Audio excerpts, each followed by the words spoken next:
Oke, jadi banyak sekali ya untuk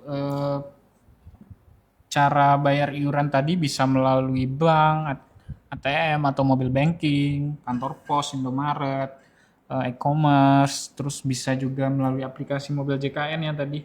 Iya, betul. Dan kalau ingin mempermudah, ingin istilahnya tidak kelupaan gitu membayar, bisa Mm-mm. juga dengan auto debit. Iya, betul sekali. Sehingga kita tidak lupa, sehingga nanti langsung dibayarkan karena auto Iya. debit. Mm-mm. Dan terus tadi itu juga itu ada tiga ya, tiga tarif iuran PPPU, ada Iya. kelas satu yaitu 150, kelas 2 100.000, dan kelas 3 35.000. Mm-mm.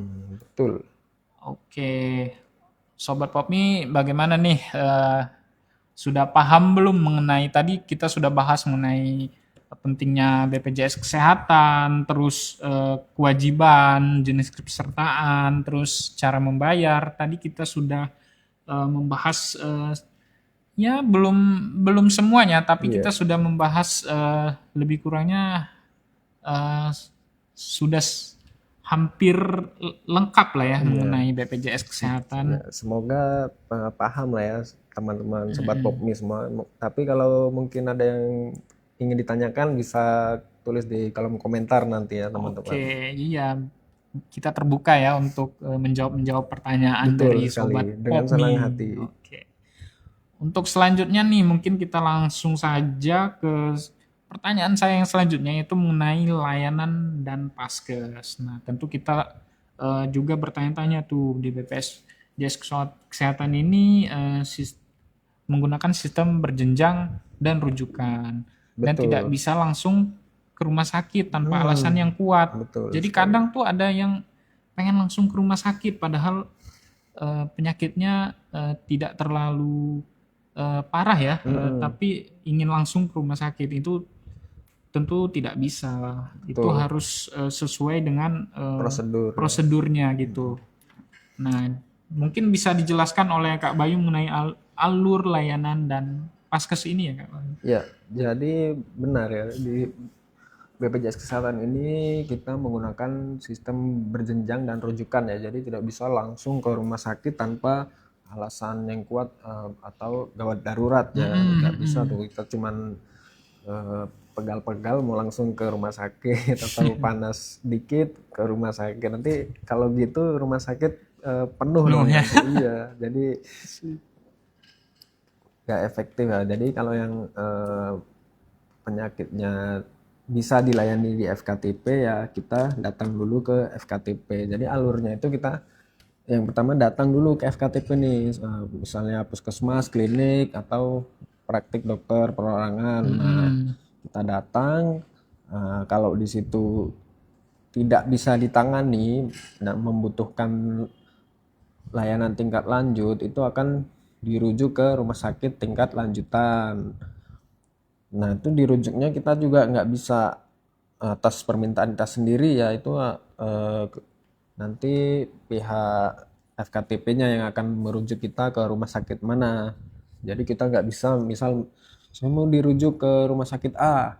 Nah, kalau misal semuanya ingin dirujuk ke rumah sakit A, nanti rumah sakit A kewalahan karena penuh banyak pasien yang minta dirujuk ke situ. Nah, jadi kita tidak bisa meminta dirujuk di mana, itu tergantung ketentuan dari FKTP-nya, dari karena memang ada prosedurnya.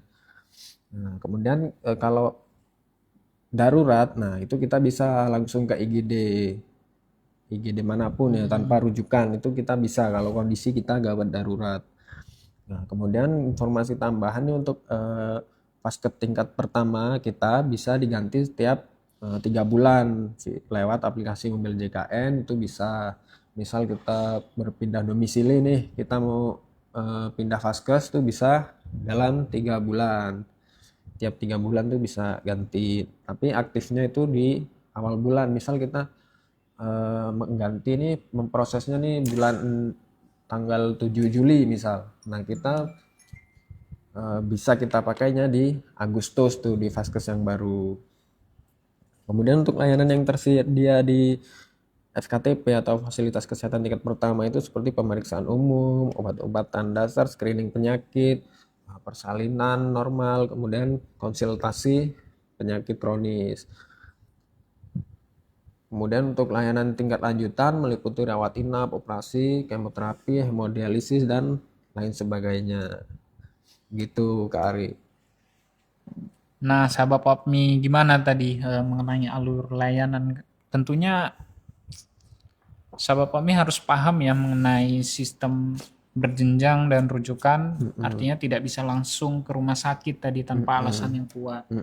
Terus tadi untuk FKTP kita bisa ganti tiap bulan, setiap 3 bulan ya, tiap 3 bulan via aplikasi Mobil JKN. Tentu bagi sahabat Popmi yang belum mendownload aplikasi Mobil JKN bisa mendownload aplikasi Mobil JKN, karena melalui aplikasi tersebut kita bisa banyak mengakses yang mengenai FKTP yang ingin kita daftar gitu, atau kita mau ganti FKTP kita bisa menggantinya melalui Mobil JKN, atau kita mau bayar iuran juga bisa melalui aplikasi Mobil JKN tadi. Dan juga banyak sekali layanan yang tersedia di FKTP tadi, ada pemeriksaan umum, obat-obatan, screening penyakit, persalinan normal, dan konsultasi penyakit kronis. Betul sekali. Betul ya itu. Oke, selanjutnya mungkin kita ke pertanyaan selanjutnya mengenai manfaat dan batasan layanan BPJS. Nah, mungkin kita perlu tahu juga nih apa aja manfaat BPJS Kesehatan. Nah, mungkin kita mungkin tidak tahu kalau banyak sekali manfaat yang ada di program JKN. Betul. Mungkin Kak Bayu bisa dijelaskan mengenai manfaat dan batasan layanan dari BPJS? Iya, jadi manfaat dari BPJS Kesehatan dengan program JKN-nya ini sangat luas ya pastinya. Pastinya ditanggung penuh jika sesuai indikasi medis dan prosedur yang berlaku. Ini manfaat yang akan didapatkan melalui program JKN ini termasuk penyakit ringan hingga kronis itu dijamin, kemudian obat dan penanganan rawat jalan, rawat inap sesuai kebutuhan, kemudian rehabilitasi medis, alat kesehatan seperti kruk, korset itu, kacamata juga itu ada ditanggung oleh program JKN. Kemudian operasi sesar, kanker, jantung, dan lainnya itu bahkan juga ditanggung oleh program JKN. Jadi sangat-sangat bermanfaat nih teman-teman program JKN nih. Jangan sampai teman-teman semua ini tidak terdaftar dalam program JKN nih. Jadi karena memang program JKN ini sangat-sangat bermanfaat untuk kita semua. Tapi ada juga nih yang tidak ditanggung nih di dalam program JKN ini, seperti keperluan estetika, misal operasi plastik, kemudian pengobatan alternatif, obat yang tidak sesuai formularium, kemudian penyakit akibat kesengajaan, misalnya percobaan bunuh diri. Nah, kemudian secara lengkapnya ini ada 21 layanan yang tidak ditanggung oleh BPJS Kesehatan. Yang pertama itu penyakit yang berupa wabah atau kejadian luar biasa. Nah, itu tidak ditanggung. Kemudian perawatan yang berhubungan dengan kecantikan dan estetika seperti operasi plastik tadi ya. Kemudian rataan gigi seperti behel, karena itu juga tujuannya untuk estetika tadi ya. Kemudian yang keempat itu penyakit akibat tindak pidana seperti penganiayaan atau kekerasan seksual. Kemudian yang kelima, penyakit atau cedera akibat sengaja menyakiti diri sendiri atau usaha bunuh diri. Nah, itu ya. Kemudian yang keenam, penyakit akibat konsumsi alkohol atau ketergantungan obat. Yang ketujuh, penyakit yang tidak di-cover BPJS Kesehatan lainnya adalah terkait dengan pengobatan mandul atau infertilitas. Kemudian yang ke-8, penyakit atau cedera akibat kejadian yang tak bisa dicegah seperti tawuran. Kemudian yang ke-9, pelayanan kesehatan yang dilakukan di luar negeri itu tidak bisa ya.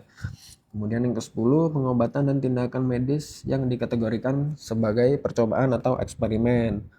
Yang ke-11, pengobatan komplementer, alternatif, dan tradisional yang belum dinyatakan selektif berdasarkan penilaian teknologi kesehatan. Kemudian yang ke-12 itu yang tidak ditanggung itu alat kontrasepsi.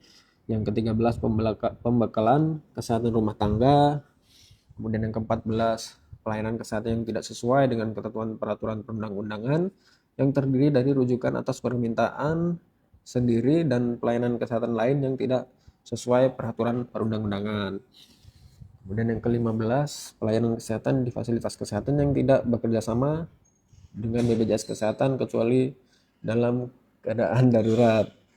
Kemudian yang ke-16 pelayanan kesehatan terhadap penyakit atau cedera akibat kecelakaan kerja atau hubungan kerja yang telah dijamin oleh program jaminan kecelakaan kerja atau menjadi tanggungan pemberi kerja. Kemudian yang ke-17 yang tidak tanggung itu pelayanan kesehatan yang dijamin oleh program jaminan kecelakaan lalu lintas yang bersifat wajib sampai nilai yang ditanggung oleh jaminan kecelakaan lalu lintas sesuai hak kelas rawat peserta. Kemudian yang ke-18 itu pelayanan kesehatan tertentu yang berkaitan dengan Kementerian Pertahanan, Tentara Nasional Indonesia, dan Polri. Kemudian yang ke-19 pelayanan kesehatan yang diselenggarakan dalam rangka bakti sosial. Dan yang ke-20 pelayanan yang sudah ditanggung dalam program lain. Kemudian yang terakhir yang ke-21 ini pelayanan lainnya yang tidak ada hubungan dengan manfaat jaminan kesehatan yang diberikan. Nah, itu 21 layanan yang tidak ditanggung oleh program JKN.